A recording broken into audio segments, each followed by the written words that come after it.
பேகுரு சொந்தங்களுக்கு வணக்கம். இன்னைக்கு நேர்காணல நம்மளோட இருந்திருப்பவர் அரசியல் விமர்சகர் திரு ரவி டிடிஎஸ் அவர்கள். வணக்கம். வணக்கம். நம்ம இப்ப எல்லா கட்சியும் அவங்களோட தொகுதி பங்கீடு முடிச்சுட்டாங்க, வேட்பாளர் அறிவிச்சிட்டாங்க. இரண்டு கட்சியை தவிர, ஒண்ணு காங்கிரஸ், ஒண்ணு பாஜக. அதுல நம்ம முதல்ல பார்க்க வேண்டியது கம்யூனிஸ்ட். அதுல மன வருத்தமா இருக்குன்னு அவங்களே சொல்லிட்டாங்க. 10 தொகுதி கொடுத்திருக்காங்க 2 கம்யூனிஸ்டுகளும்.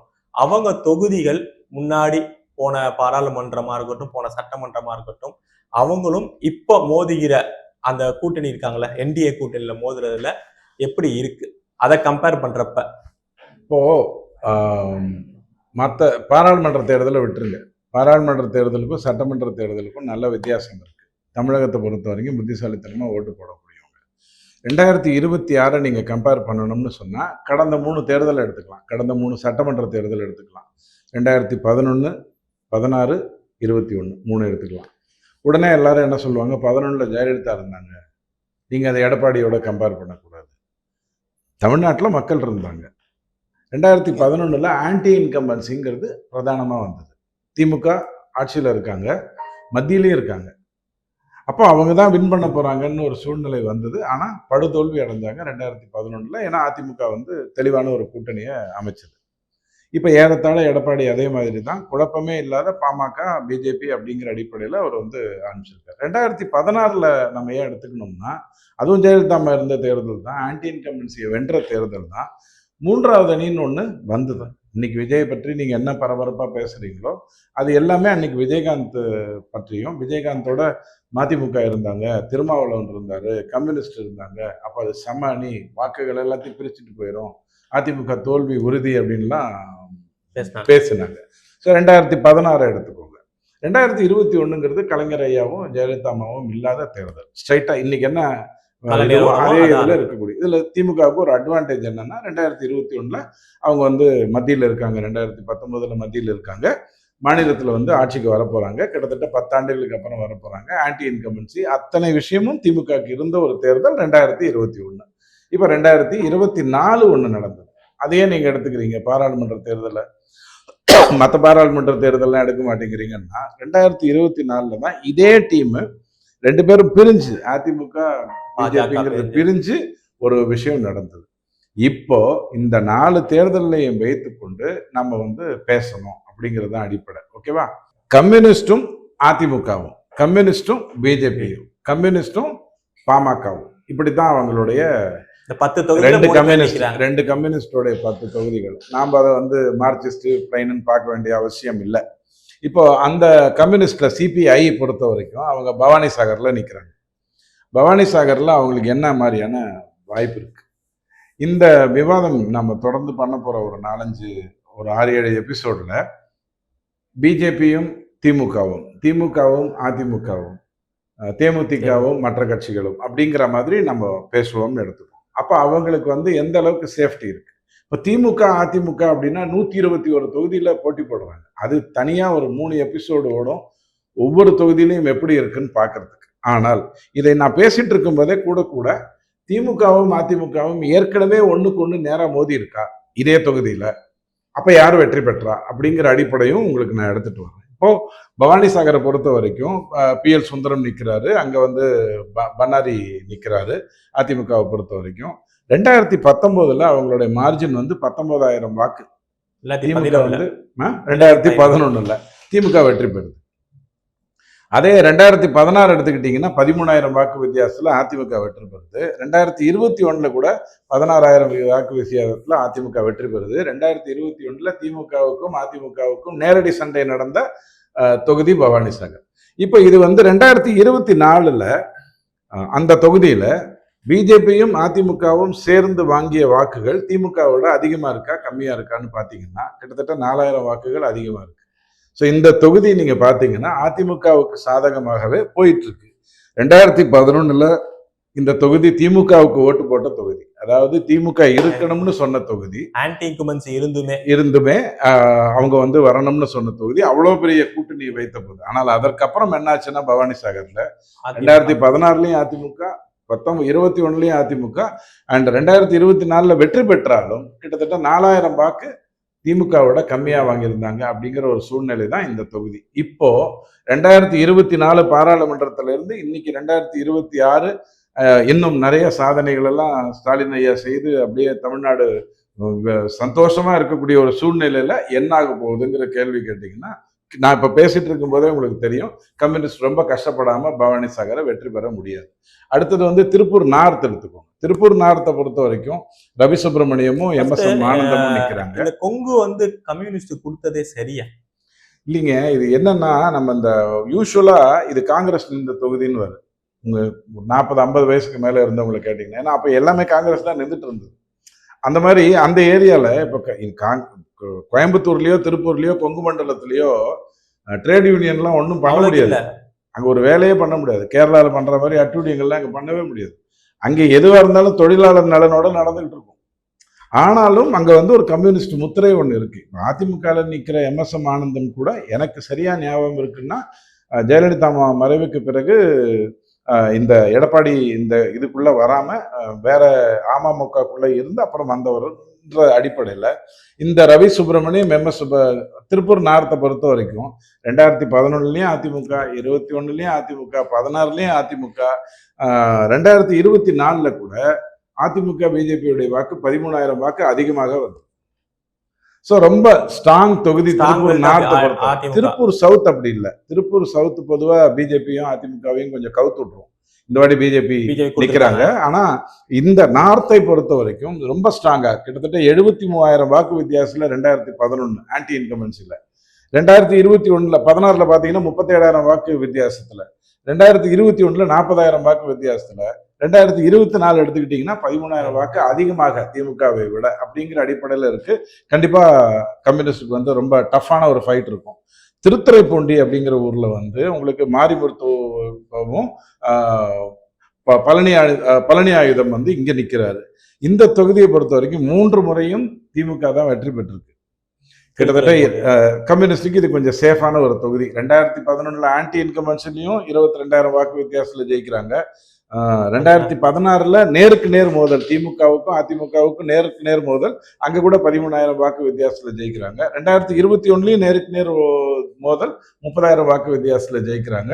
அண்ட் 2024 பாராளுமன்றத்துல பார்த்தா இவங்க 2 பேருடைய வாக்கு திமுக வாங்கியதை விட, திமுக கூட்டணி வாங்கியதை விட 32,000 வாக்கு கம்மியா இருக்கு. சோ திருத்துறைப்பூண்டி அதிமுக பலம், இங்க திருத்துறைப்பூண்டி வந்து கம்யூனிஸ்ட். ஆமா, அதே மாதிரி பவானி சாகர் வந்து உங்களுக்கு நான் ஏற்கனவே சொல்லிட்டேன், அது வந்து கொஞ்சம் டஃப் ஆயிட்டு தான் கம்யூனிஸ்டுக்கு. ஸ்ரீவல்லிபுத்தூருக்கு வந்தீங்கன்னா அங்க மகாலிங்கமும் சந்திரபிரபாவும் நிக்கிறாங்க. அது வந்து சிபிஐயும் அதிமுகவும் சண்டை போடுற ஒரு தொகுதின்னு சொன்னா, 3 தேர்தல்ல இதுவரைக்கும் அங்க வந்து திமுகவும் அதிமுகவும் நேரடியா சந்திக்கல. இந்த 3 தேர்தல்ல எல்லாமே கூட்டணிக்கு தான் கொடுத்திருந்தாங்க. திமுகவை பொறுத்த வரைக்கும் 6,200 வாக்குல திமுக 2011 வெற்றி பெற்றது அப்படின்னு சொல்லும் போது செம்ம ஸ்ட்ராங் தொகுதி அப்படின்னீங்கன்னா, அடுத்த 2 தேர்தல் அதிமுக வெற்றி பெற்ற தொகுதி. அதாவது 36,000 வாக்கு வித்தியாசத்துல 2016லயும், 12,000 வாக்கு வித்தியாசத்துல 2021லயும் அதிமுக வெற்றி பெறுது. 2024 பாராளுமன்ற தேர்தல்ல திமுக வாங்கிய வாக்குகளை விட 2,000 வாக்கு கம்மியா தான் பிஜேபியும் அதிமுக வாங்கியிருக்கு. இந்த 2 வருஷத்துல நிறைய சாதனைகள் திரும்ப ஸ்டாலின் ஐயா செஞ்சதுனால இந்த 2,000 20,000 மாறி அவர் தோப்பதற்கான சாத்தியம் இருக்கக்கூடிய ஒரு தொகுதியா நம்ம வந்து ஸ்ரீவல்லிபுத்தூரை பாக்குறோம். திருவத்தியூரை பொறுத்த வரைக்கும் மார்க்சிஸ்ட் நிக்கிறாங்க. மார்க்சிஸ்ட்ல வந்து சுந்தரராஜன் ஐயாவும் அதிமுகவை பொறுத்த வரைக்கும் குப்பனும் நிக்கிறார். இப்ப இங்க வந்து பாத்தீங்கன்னு சொன்னா 2011 ஆன்டி இன்கம்பன்சின்னு வரும் பொழுது டைரக்ட் ஃபைட், அதிமுகவுக்கும் திமுகவுக்கும் டைரக்ட் ஃபைட், 27,000 வாக்கு வித்தியாசத்துல அதிமுக வெற்றி பெறுது. ஆனா நீங்க 2016 21 பாத்தீங்கன்னு சொன்னா திமுக 4,000 வாக்கு வித்தியாசத்துலயும் 37,000 வாக்கு வித்தியாசத்திலையும் வெற்றி பெறுது. இந்த வித்தியாசத்தை 2024லயும் திமுக கூட்டணி மெயின்டைன் பண்ணுது. 2024 பாராளுமன்ற தேர்தலில் திமுகவை விட 38,000 வாக்கு அதிமுகவும் பிஜேபியும் கம்மியாக வாங்குகிறதுங்கிற அடிப்படையில திருவத்தியூர் மார்க்சிஸ்டுக்கு வந்து கொஞ்சம் ஸ்ட்ராங்கா இருக்கக்கூடிய தொகுதி தான். சென்னை 3 தேர்தல்லையுமே திருவத்தியூரை பொறுத்த வரைக்கும் 3 தேர்தல்லையுமே அதிமுகவும் பிஜேபியும் டைரக்டா ஃபைட் பண்ணி இப்பதான் கூட்டணி கொடுத்துருக்காங்க.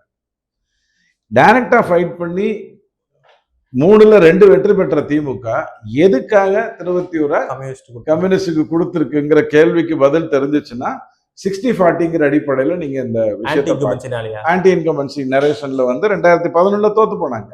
ஸோ அதே ஆன்டி இன்கம்பன்சியை திருவத்தியூர் முன் வச்சதுன்னா திமுக அதாவது மார்க்சிஸ்ட் தோப்பதற்கான வாய்ப்புகள் இருக்கு.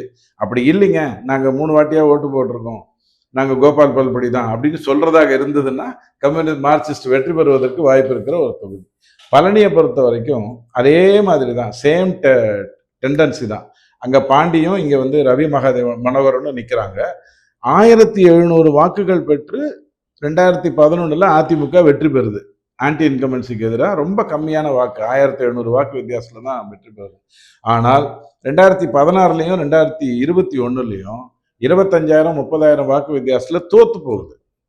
2024 திமுக வாங்கிய வாக்குகளை விட 40,000 வாக்கு பிஜேபியும் அதிமுகவும் சேர்ந்து வாங்குகிறது. ஸோ அப்படி பார்த்தீங்கன்னா பழனி பஞ்சாமிர்தம் கம்யூனிஸ்ட் மார்க்சிஸ்டுக்கு போறதுக்கான சாத்தியங்கள் இருக்கு. இல்ல இப்ப கூட நம்ம பார்த்திருப்போம், அங்க வந்து ஒரு பிரச்சனை ஓடிக்கிட்டு இருக்கு. பழனி வந்து பாஜக வேண்டும், அங்க வந்து ஒரு பெரிய வளர்ந்துருக்கு பாஜக சொல்லிட்டு மத்திய அமைச்சர் எல்முருகன் அவர்களுடைய வழிமறிச்சு அவங்க ஆதரவு பாஜக ஆதரவு எல்லாம் போராட்டம் பண்றாங்க. அப்படிங்கிறப்ப கொஞ்சம் பாஜக ஆதரவு அதிகமா அரிச்சிருக்கோங்க. இல்ல நீங்க எங்க தெரியுமா தப்பு பண்றாங்க பிஜேபியில இருந்து? அதாவது அவங்களுக்கெல்லாம் புத்திசாலித்தனம் இருக்கு, நான் ஒன்றும் போய் சொல்லணுங்கிறது இல்லை. இருந்தாலும் என்னுடைய கருத்தை சொல்றேன். கோவில் நகரம்னா அது பிஜேபி நகரம்ங்கிற மாதிரி கொண்டு போக நினைக்கிறாங்க. இது வந்து எங்க பிரச்சனை வரும்னா அதிமுகவுக்கோ அல்லது அமித்ஷா மாதிரி சோசியல் இன்ஜினியரிங் பண்ண தெரிஞ்சவங்களுக்கோ என்ன தெரியும்னா, இப்ப ஸ்ரீரங்கம்னா கோவில் இருந்தாலும் அங்க வந்து பிராமண ஓட்டுகள் ஒன்றும் இருக்க போறது இல்லை. அங்க ஒண்ணு ஹிந்துக்கள் ஓட்டு தான் இருக்கணுங்கிற அவசியம் இல்லை. உங்களுக்கு அந்த தொகுதியில நிறைய பேர் இஸ்லாத்தவர்களும் கிறிஸ்துவர்களும் இருக்காங்க, அல்லது ஏதோ ஒரு ஆன்டி பிஜேபி ட்ரெண்ட் அங்க ஓடுதுன்னு சொன்னா இந்த இடத்துல நீங்க நிக்கிறத விட நான் நிக்கிறதா நல்லதுன்னு. அதாவது அதிமுக அந்த தொகுதியை எப்ப எடுத்துக்குதுன்னு பாருங்க. கடந்த 3 தொகுதியிலையும் தோத்துட்டு டைரக்ட் ஃபைட்ல அதிமுகவும் திமுகவும் டைரக்டா ஃபைட் பண்ணி கடந்த 3 தேர்தலும் அந்த 3 தேர்தலில் 2011 ஆன்டி இன்கம்பன்சியை வச்சுட்டு ஜெயிச்சாச்சு. மீதி 3 தேர்தல் அதாவது 2021, 24, 16 3 தேர்தலையுமே தோத்த நிலையில நான் திரும்பி எடுத்துக்கிறேங்குது மார்க்சிஸ்ட் நிக்கிறதுனால. ஸோ இதைத்தான் நீங்க வந்து டிஃப்ரெண்டா பார்க்கணும். திமுகவுக்கு பதிலாக மார்க்சிஸ்டும் அதிமுக மீண்டும் அந்த இடத்துல நிக்கிறதுங்கிறதும் ஒரு பலம் தருங்கிறது என்னோட அபிப்பிராயம். அடுத்தது நீங்க பாத்தீங்கன்னா இதெல்லாம் அதிமுகவோட ஃபைட்டான கம்யூனிஸ்ட் தொகுதிகள் சொன்னேன். இப்ப பிஜேபியோட ஃபைட் பண்றது தலியை எடுத்துக்கிட்டீங்கன்னா, தலியை பொறுத்த வரைக்கும் 3 தேர்தலுமே 2011, 16, 21 3 தேர்தலையுமே திமுக தான் வெற்றி பெறுது. 2011 ஆன்டி இன்கம்பன்சி இருக்கும்போது கூட 1600 வாக்குகள் கம்மியா தான் 6000 வாக்குகள் வித்தியாசத்துல ஜெயிக்குது. ஆனா அடுத்த 2 தேர்தலில் பாத்தீங்கன்னா 2021 பாத்தீங்கன்னா 56,000 வாக்கு வித்தியாசத்துல ஜெயிக்குது. எங்க உங்களை குழப்புது இந்த தலி மக்கள் உங்களை எங்க குழப்புறாங்க அப்படின்னு கேட்டீங்கன்னா, இதே 56,000 வாக்கு வாங்கி அங்க ஒரு எம்எல்ஏ வராரு, திமுக கூட்டணியில இருந்து ஒரு எம்எல்ஏ வராரு.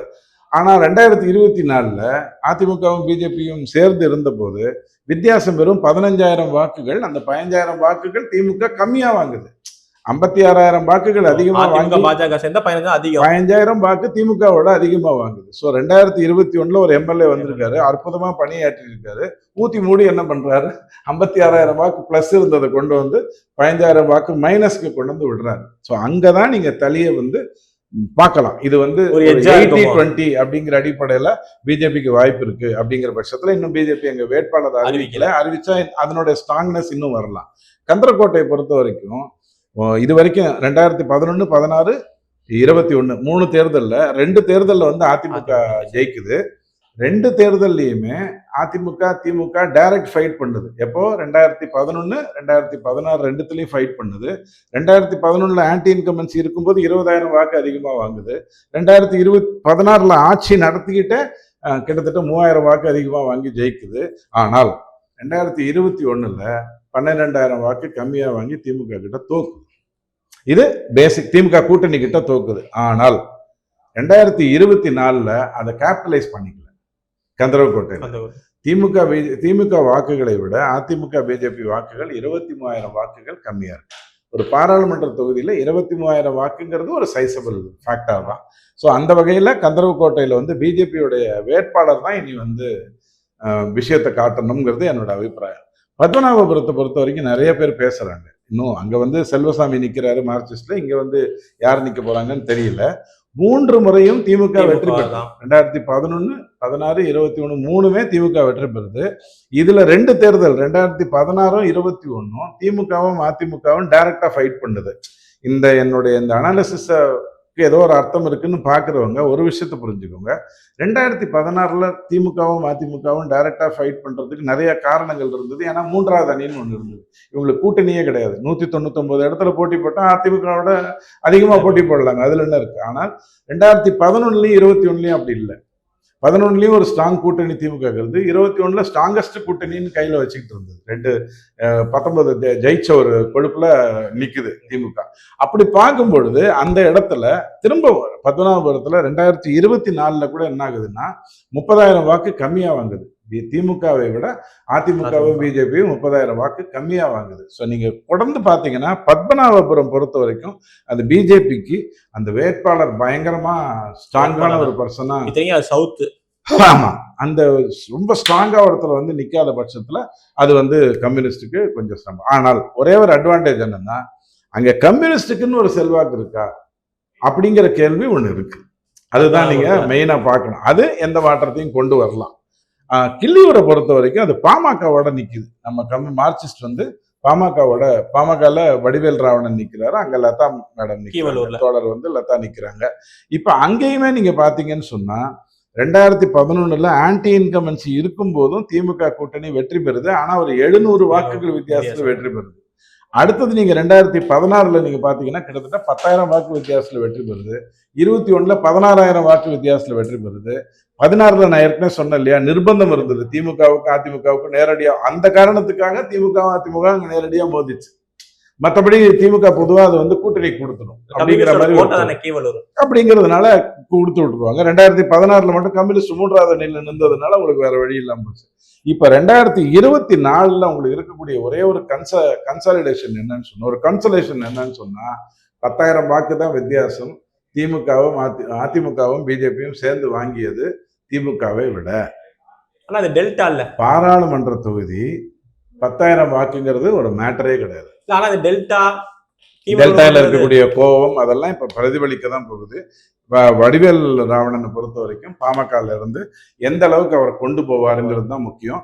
ராமதாஸ் ஐயா அங்க வந்து என்ன மாதிரியான தொல்லை பண்ண போறாருங்கிறது ஒரு பர்டிகுலர் விஷயம். ஸோ நாம இந்த எபிசோட்ல உங்களுக்கு நான் தகவல் கொடுத்ததுன்னா கம்யூனிஸ்டும் அதிமுக கூட்டணியில யார் யார் நிக்கிறாங்க அப்படிங்கிறது. அதுல நீங்க பார்க்கும் பொழுது உங்களுக்கு ஓரளவுக்கு என்ன தெரியும்னா, ஒரு 80-20ங்கிற அடிப்படையில அதிமுக கூட்டணியால ஜெயிக்க முடியும். கடுமையான 70-30ங்கிற அடிப்படையில் 7 தொகுதிக்கு 3 தொகுதி தோற்று 7 தொகுதி ஜெயிச்சுங்கிற மாதிரி பண்ண முடியும். கொஞ்சம் முயற்சி எடுத்தால் இந்த 2-3 தொகுதியை தவிர கீவலூர்லாம் வந்து விட்டு மற்றதை வந்து கண்டிப்பா கைப்பற்ற முடியும். இதுதான் இந்த நிகழ்ச்சி மூலமா நான் சொல்றேன்.